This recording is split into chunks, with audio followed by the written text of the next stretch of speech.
Wassail, beautiful people. So I've been away with fairies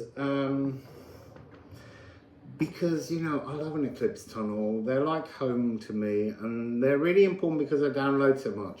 I was downloading so many fascinating things to share with you that every day I was trying to make this video for the exit doorway of the solar eclipse, and it just, everything, every day, something stopped it happening. It got quite comical in how it was just saying to me, just relax, be in the visible silence, chill out, deal with things, we'll give you more messages. But I was also trying to compress all those messages into one video, and there's so many that it would dilute them. And you see, and that becomes a really interesting energy with Neptune, because we've been in a period where Neptune's been in rulership in Pisces for a long time now, and that's been giving us this energy of passive daydreaming. And it's interesting, that's now making me remember Chrissy off the UK, Chrissy from Zeta off the UK, Wassail Chrissy, posted a wonderful video today that I also think we should all look at. It's by Paloma Cumplido in Mexico, and she really does speak about Neptune in Aries in the way that we've been discussing it. It's a massive, both generational and personal transformation. Personal in that Mercury and Venus are in the tight mix at the moment that's all going on, but good old Mars, ruler of Aries, is in great discomfort out there in Cancer, trying to download stresses, angers, and they have to be released, but they have to be received by Pluto, because Pluto's now in Aquarius, again, generational transformation. And that's really allowing us to tap into our ability to action something, but as the crocus of Mars, that double Mars energy, it's almost Mars the harvester. So on the 1st of March, which is named after Mars, that's in the ancient Roman times when they would have a ceremony to call Mars in to be the soldier. So you became Soldier Mars.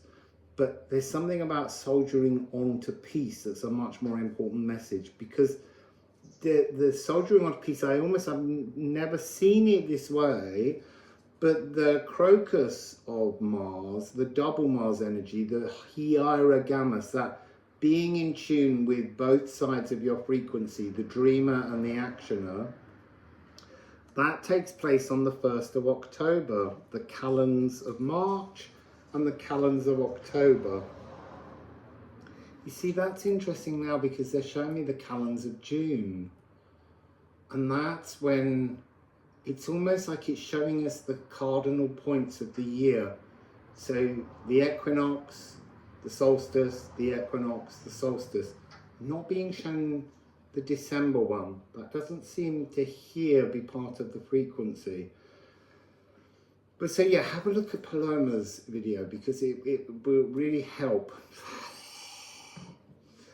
There's so much energy. This is how it's been since I've been in the eclipse tunnel. The ideas come through so quickly, I can't hold them and deliver them. There's a swirling, whirling, coiling energy. So going back to the crocus of Mars, which is October time, which is the other equinox, when you transform to being the harvester, there's something here about Neptune is standing in crocus of Mars frequency. We're not. We're still dealing with Mars in Cancer, that problematic energy, but we're learning to allow these frustrations to rise so that we can gently transform them. I was going to say put them to bed, and then all kinds of dirty thoughts came in. So yes, Neptune. You see, I'm picking up Neptune. I'm picking up the Uranus passing by Medusa, before it enters Gemini and creates another transformation. Neptune supposedly having had his wicked way with Medusa when she was a priestess at the temple of Athena. There's all these energies. So what really is the frequency coming through is confusion.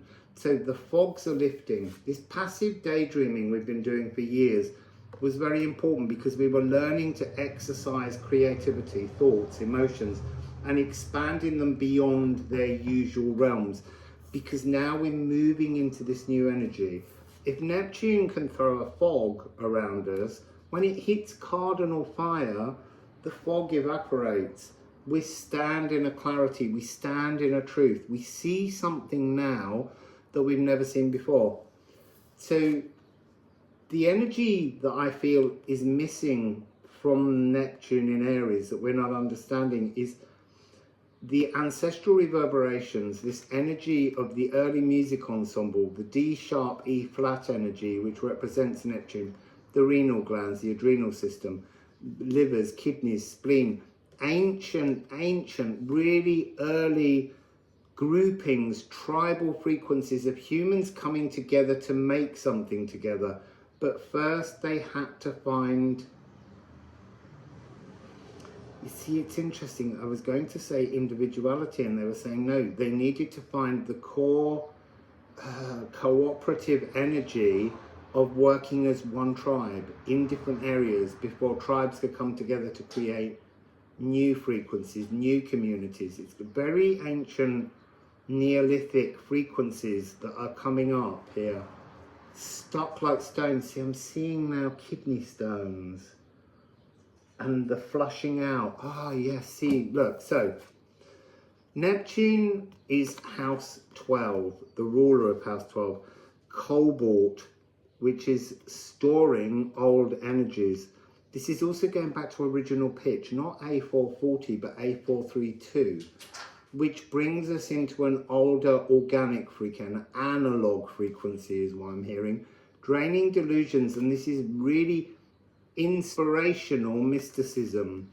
So there's been this energy where we've been clogged in a genetic gloom that goes all the way back to our Neolithic ancestors, battling to claim astral sovereignty, which we all do. It shouldn't be a battle. It should be a peaceful, I don't want to say meditative, but a peaceful exploration of a brand new kind of spirituality. Because if this is house 12, which is usually having the Philosopher's Stone, being in that frequency of anything is possible, this is about bringing that into the real world, a brand new start, the start of a new astrological age. But it's also got this frequency of calcination. In the magnum opus of alchemy, it begins with calcination, and that is to expel volatilities, to expel the fiery, and that's really what Mars is doing over there in Cancer, is trying really hard, is begging to be understood. Mars is an archetype within us all, and Mars moves between periods of being Mars the warrior to Mars the farmer. And again, the warrior, the walker, the nomad, passing through 17,000 years ago, settling down, Homo sapiens becoming the dominant species, is all coming into this energy. And we're now being given a new opportunity to be nomadic, but not on Earth, nomadic in the realms that we can reach into, forgotten realms. So the dreams, I see, I'm picking up Ran, goddess of the seabed in Norse mythology. I'm picking up this energy of, you see, treasure chests, all that's at the bottom, but it's about her intention. And you can see Neptune as Njord, you can see Neptune as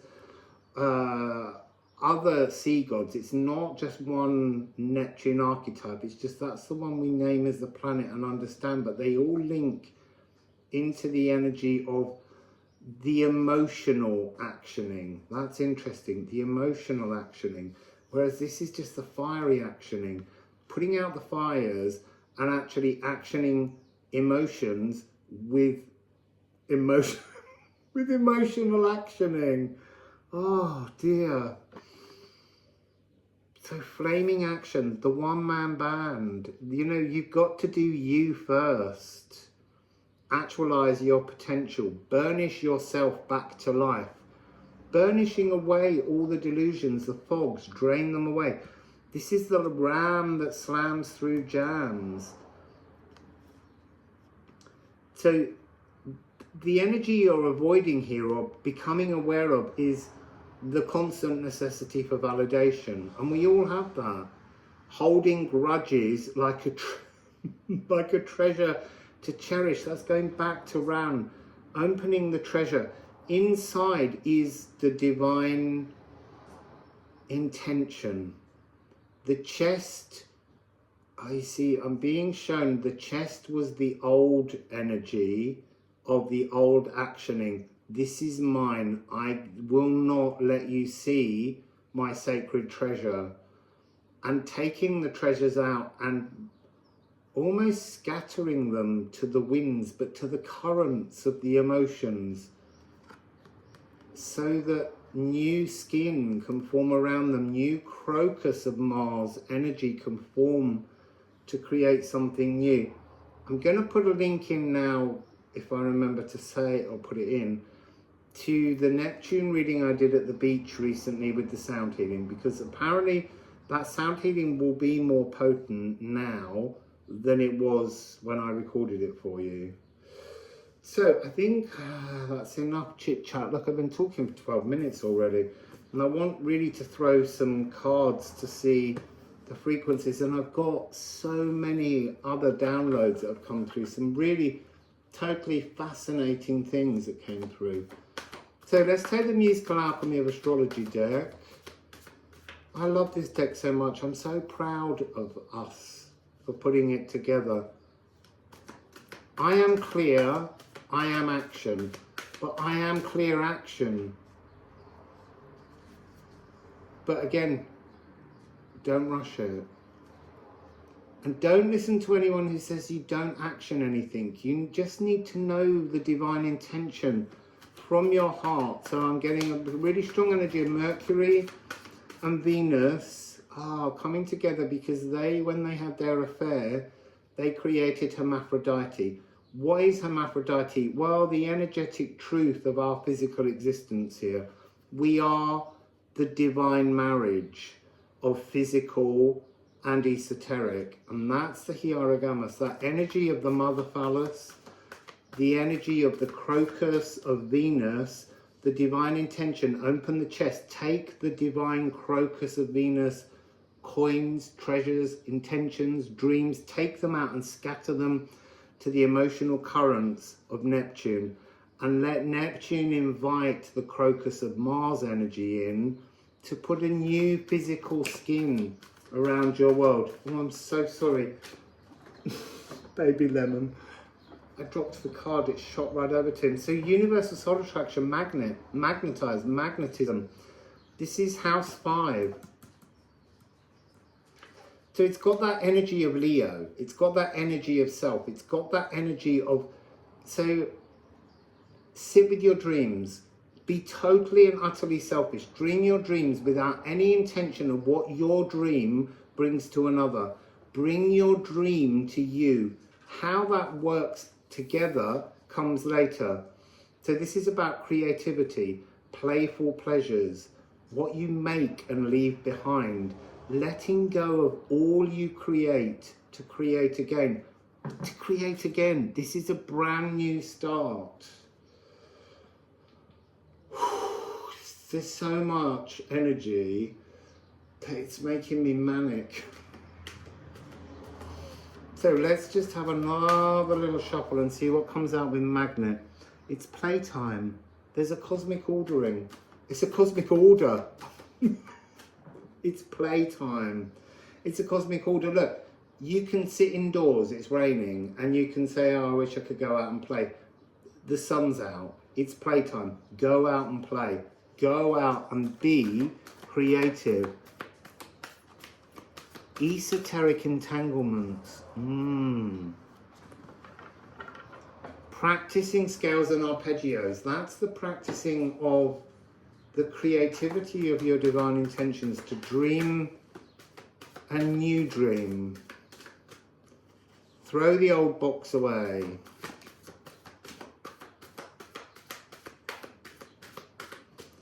It's interesting, we've got another house energy. So look, yes, this is Leo, but where is your house 5?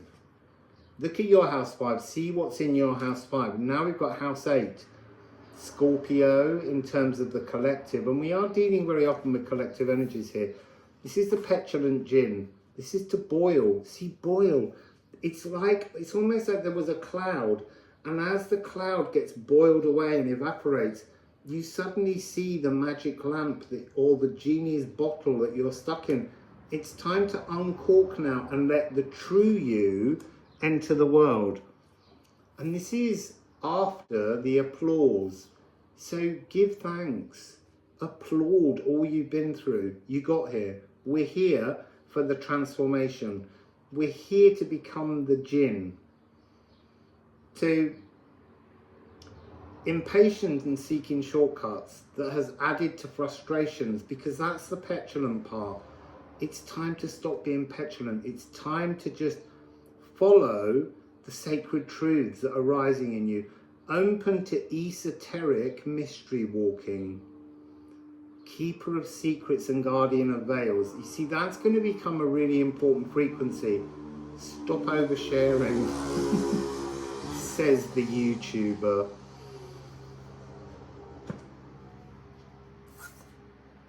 So magnetic and fervent.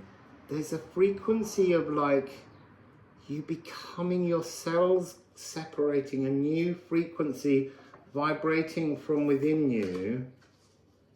Let's just get a couple more.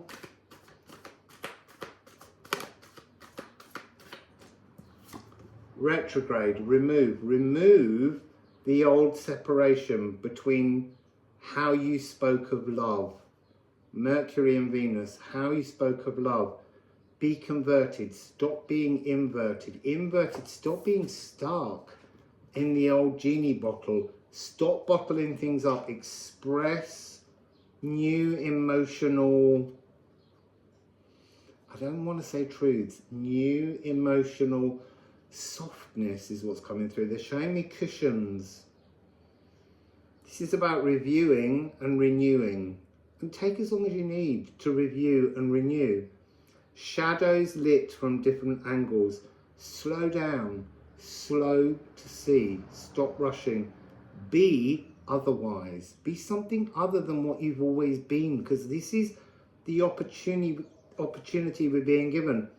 Move your position to change the outlook. Stop looking at everything from the same.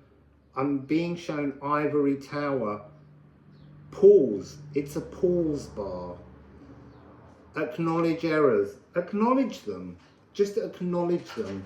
You don't have to take responsibility for them. Just acknowledge them. Penetrate yourself. Penetrate your physicality. Penetrate your emotional landscape. Penetrate your thoughts. Penetrate your life. Become really aware and go deep. Really deep into the heart. Now go deeper still. And now go deeper. So, ratifying your reality, not the reality someone else has told you you should live. Change beliefs. Go back over the details. Be humbled by misunderstandings. And that one is something you have to carry forwards. You need to be humbled by previous misunderstandings so that when they arise in the future as you're transforming, you can be humbled so easily and readily. So let's go with the Liffruma Healing Oracle Deck. And if you like this deck, there's a link. you can buy it. But both of my decks, you can download an art list version, a free PDF, and print them for yourselves. So they're both available. It's just down to you to action it. It's a very good time to action because Neptune is evaporating away all that was hidden. You see, that's really interesting. So I'm being told 6860 as an angel number. Go to the website you most like, look it up, see what it has to add to this. This is about thy earthly power, thy, not my or yours, thy. Thy is a kind of connection to the divine. Be connected to your earth wizard. This Earth Magus is the oldest sacred cycle, and it's becoming a new galactically enhanced sacred cycle that we all need to move with. Shadows burnished, soul refurnished. Furnished with new galactic furniture. So let's see if we can get 2 more, and then I'm going to put some ceramic runes on. So we have oak, 8. This is support. There's something in this card that really always wants to say there's huge support out there. There's huge transformation. 717 is coming through. It's also about having a blueprint. It doesn't matter how big your dreams are. It comes from a tiny fractal frequency that exists within all of your cells. As you clear away the old inherited cellular stories, ancestral stories, you begin to make space. I'm seeing your cells expand so there's more room inside them for a new emotional language, understanding, feelings, an opening of the heart, the uncaging of the heart. Boiling the bark, boil, boil, boil. Boiling the bark for the tannin. Tease. Be more creative in the diversity of the teas or tisanes, whatever it is you're drinking. There needs to be a greater connection to the herbs. Imbibing them, the natural world. So it's the natural world, the spirits of the trees, the forests, the plants, the flora is offering you something, and this is very different to the fauna. The fauna, the birds will sing you. So I've been being messaged a lot at the moment by 2 swallows that sit above me when I'm outside. And often one faces one way, one faces the other. One is male, one is female. They do mating rituals, but they do things like they turn round on the eclipse so that I was aware of the sun and the moon. There's messages from birds to be had that will lead you to spaces. Look, you may see a plant, look up the plant, identify it, see if there's a way of taking the plant and imbibing it. Be safe in what you do, trust in the world. So I'm being shown again the boulder stone, the huge stone that was the teacher of medicine, the teacher of food, where ancient people went and they would present berries and ask the stone for information on the safety of doing things. It's like the exercise here is, if you embody a sense of safety, then safety is what you will receive, because there's nothing more divinely comforting than to know we're safe. And so you have to exercise. It's not caution, it's exercising a sense of safety, but I can't think of another way to describe it, of not moving forwards with fear. No doubt, doubtless. So this safety has to become a doubtless thing. So I'm being shown Condor, the music of the spheres, the giant new orchestral suite and symphony and chorale and opera that's being played by the planets. Neptune moving into this new energy. Don't forget, Neptune will move forwards and then we'll turn around and go back into Pisces for one last chance for you to pick up some forgotten dreams or something that was a passive daydream to bring it into your new world, but you need time to review it. It'll get round back into Aries around January, and don't forget, Saturn will do the same thing, will come in, go back out. But next year, they come into this really massive, I was going to say configuration, but conjunction, that I picked up when we were in Sicily a couple of years ago, the importance of that day in February. Is it the 26th? I'm not sure.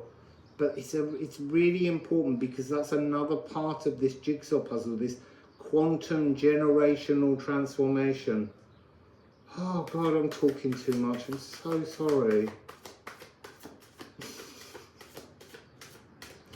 But you know, if you stay to the end of this video, you know you're on the path of doing that because it's complicated shit we're talking about. Oh, it's where it all begins. The warp and the weft. This is a new warp and a weft. Weird Hamir. The roots of the Yggdrasil tree. The roots of the personal Yggdrasil tree. The past, the present and the future is all united in the roots that go down into the shadows. You see, again, I'm being shown this energy of removing. It's like seeing a mole or other creatures that burrow down into the soil for safety. Interesting, not for nutrients. The shadows, facing the shadows, will give you a greater sense of safety. Wow.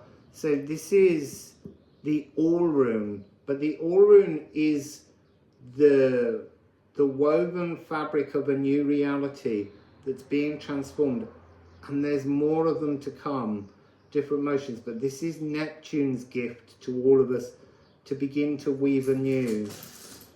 Down underneath the roots of the Yggdrasil tree, washing the roots of your personal Yggdrasil tree with a new emotional presence, a new emotional wonderment, a new emotional intelligence, so that the roots, this is interesting, it's the mother phallus, it's divine intention penetrating the actionable physical world, the mother phallus. I know I keep going on about that, and when it first came up I didn't understand it. I now understand it so much that it seems the most natural concept in the world. So we have here Brom. Oh, Brom 52. It's almost like they're saying to me there's a mirror. You will have, we will have, all of us have support throughout all of this year, from this point all the way up to this energy, kind of 1st of April. That's interesting that I said that. April Fool's Day. 2552. It's like having protection, care, support, all of these energies coming through. And then we have 45, which is you see, it feels like it's I can see the card, but my mind's newer. This is a brand new beginning. This is early magic. Tuning in to the early magic, and this is the magic, the love magic. This is weird to me, the endless possibilities of everything. So we're sweeping into a new, I'm being shown the petaled shout of all the flowers blooming and opening, perfumes coming out. Then we have 34, Calc. This is the energy of unbinding from one timeline to a new timeline. And it's ending with 31. So this is treadle. It's time to walk the path of gold. No, the golden path, not the path of gold. You're moving into this new frequency. We're all being given a chance to walk in a new timeline, but you have to find your own frequency on that path, your own way in which to walk it. It's not about someone else to tell you and describe to you how you live from this moment forwards. You have to find your own sense of, I don't want to say purpose, because sometimes I think we're oversold this old spiritual thing of what is your life purpose. It's not about that. There is still something where the truth of life purpose, so I'm being told 6888, just to interrupt that. The truth of life purpose is life, individual life that can then come together in those early tribes. I'm being shown that connectivity of the internet creating tribal unions, and how that's being distorted as a way of shaming, destroying, creating barriers. There's something about that energy being a kind of Uranian stone dragon line frequency, grid lines across the airwaves. This is a new age. There are new, that's interesting, because I tune the stones when I go around the world, and that's always been part of the energy on this channel. But this is really saying that this is a new, I'm not saying it's like, you know, you can look at telegraph poles and they're carrying wires, but that's still physical energy. This is really, you know, maybe like Stonehenge made of clouds or mists. There's a new network that's being wired, is joining, is tuning in, is organically growing. Something to do with a transformation in the Schumann resonance. 6-8 is coming across as a really important number, which is interesting because we've had that 5-3 which to do with sound, but this is very silent. This is a new magnetic universal attraction that's taking place in all above the ground. Neptune's the sea, the emotions. Pluto's moved into Aquarius, and that's got that energy of everything, the resources beneath the crust of the earth. This is the energy of something, the celestial songbirds weaving, and somehow these celestial songbirds are tribal ancestors, galactic ancestors, future people, because all the timelines are completely different, but that's somehow this energy where we're going to new places, new spaces in the air. Oh God, I'm exhausted now. So anyway, that was that message. I felt really gabbled and really fast, and yeah, it's a slow energy, but it's got that sparking energy of Aries. But we need to sit for a bit and just let everything fizzle off. There's something about when Saturn enters in May that will begin to make more sense. They don't catch up and then they both go back the other way, but they will have their conjunction next year. This is all conjunction preparation. It's quantum transformation. So anyway, have a beautiful day, beautiful people. Please have a look at Paloma because it's a really lovely video, and press thumbs up and like her. You know, let's reach out to those that can offer messages we need to hear, and let's, you know, make their channels louder. Anyway, Wassail, beautiful people.